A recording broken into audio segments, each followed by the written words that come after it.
Fit for Life has so many meanings. It's not just your physical fitness, communication with other people, walking, running, resting, and being aware of the environment around us. My name is Carolyn Wood. I've been a member of the Multnomah Club for 64 years. Been a participant here longer than that.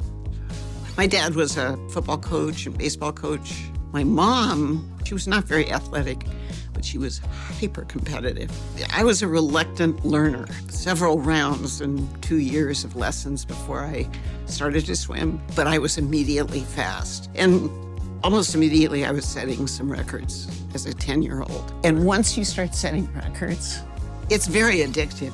Like you want to break that next record. Then my whole goal was I wanted to make the Olympic team. I was a freshman in high school. In 1960, I went to the Rome Olympics in swimming, and there won a gold medal in the 4x100 freestyle relay. I swam for 2 more years. I was on a traveling team to Europe in 61. That was the end of my swim career, was senior year in high school. You know, when you're a gifted athlete and you're done at 16 or 17, there's a long stretch of time left. I wanted to put that athlete behind me. So I smoked cigarettes and I drank some beer. Then I had a kid. And I would say I did not do much activity.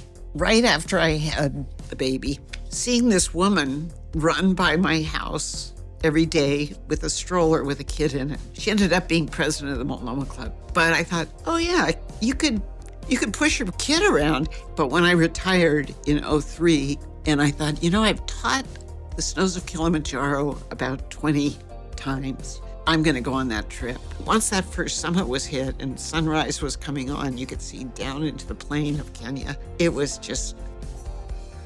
incredible.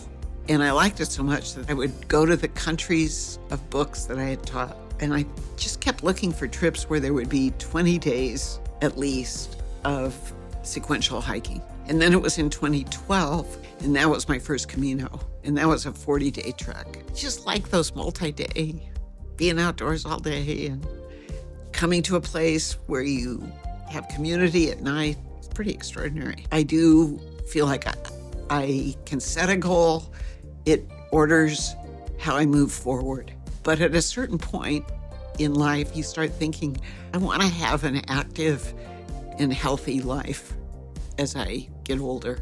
And that kind of goal setting has put me in that water aerobics class, into the weight room, onto regular walks. The emphasis that the MAC has begun to put onto fitness, lifelong sport, makes a lot more sense than funneling energy into just being competitive for a few years in a sport. And that's the gift that they give their members, if the members will take it in.